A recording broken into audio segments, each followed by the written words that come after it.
एक 10-12 साल का बच्चा रास्ते पर चलते वक्त देखा एक ज़ईफ़ बुज़ुर्ग आदमी बहुत परेशान हाल में है, जो अपने सामान लेकर चल नहीं सकते थे।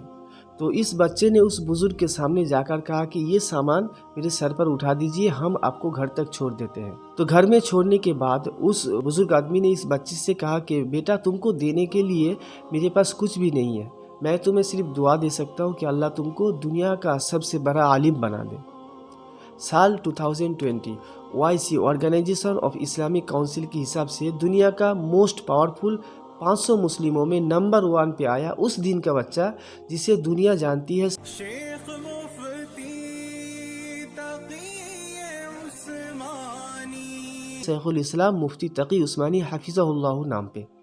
आज ये वीडियो क्यों बना रहा हूँ, जो आज का जो जनरेशन है, इस जनरेशन को पता है कि दुनिया का सबसे बड़ा खिलाड़ी कौन है, सबसे बड़ा अमीर कौन है, लेकिन ये नहीं पता कि दुनिया का सबसे बड़ा आलिम कौन है, जो हमारे लिए, हमारे आने वाले नस्ल के लिए काम कर रहा है, हमारे आने वाले नस्ल तक इस्लाम को पहुँचाने के लिए काम कर रहा है।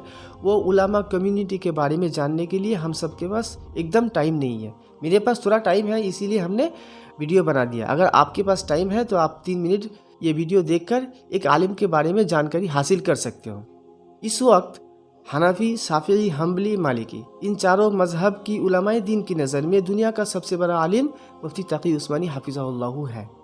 साल 1943 यूपी सहारनपुर डिस्ट्रिक्ट के अंदर मशहूर आलिम दीन अल्लामा शफ़ी साहब रहमतुल्लाह अलैह के घर में पैदा हुए मुफ्ती तकी उस्मानी साहब अपनी निस्बती ताल्लुकात रखते हैं इस्लाम का तीसरी खलीफा हज़रत उस्मान गनी रज़ियल्लाहु तआला अन्हु की नस्ब से, इसलिए उनके नाम के आगे उस्मानी लगा हुआ है, क्योंकि उस्मान गनी रज़ियल्लाहु तआला अन्हु की नस्ब से ही है।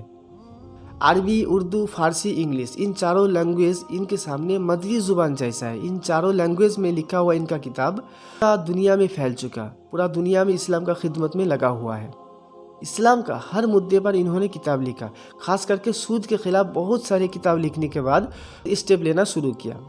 एक बैंकिंग सर्विस शुरू किया जिसका नाम है मीज़ान बैंक, जो बगैर सूद में चलता है। दुनिया को दिखा देना चाहते थे कि बगैर सूद में भी बैंक चलाया जा सकता। इस बैंकिंग सर्विस को देखकर हिंदुस्तान और बांग्लादेश में भी कुछ ऐसे बैंक शुरू हुआ जो बगैर सूद में चलता है।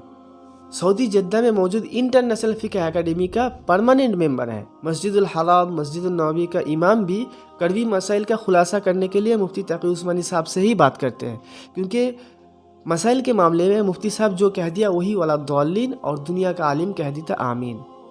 एक छोटा सा मुद्दा है, शायद इस बारे में आपने कभी सोचा नहीं है। इस्लाम का रहबर था सऊदी अरब। जब अरबियों ने शरीयत के खिलाफ चलना शुरू किया तो इस्लाम का रहबरी चला गया तुर्की में उस्मानी सल्तनत के पास। जब उस्मानी सल्तनत ख़त्म हुआ तो इस्लाम का रहबरी चला आया इंडिया, पाकिस्तान, बांग्लादेश के पास। दुनिया में कहीं पर भी हाफिज़ आलिम की कमी है तो उलमाए देवबंद ने उस जगह को मेकअप कर दे रहा है। कोई भी मुस्लिम कंट्री में तरावी के लिए हाफिज़ या मस्जिद के लिए इमाम या मदरसे के लिए उस्ताद की ज़रूरत होता है तो इंडिया, बांग्लादेश, पाकिस्तान से ही भेजते हैं उलमाए देवबंद। इस उलमाए देवबंद का सर का ताज है मुफ्ती तकी उस्मानी साहब।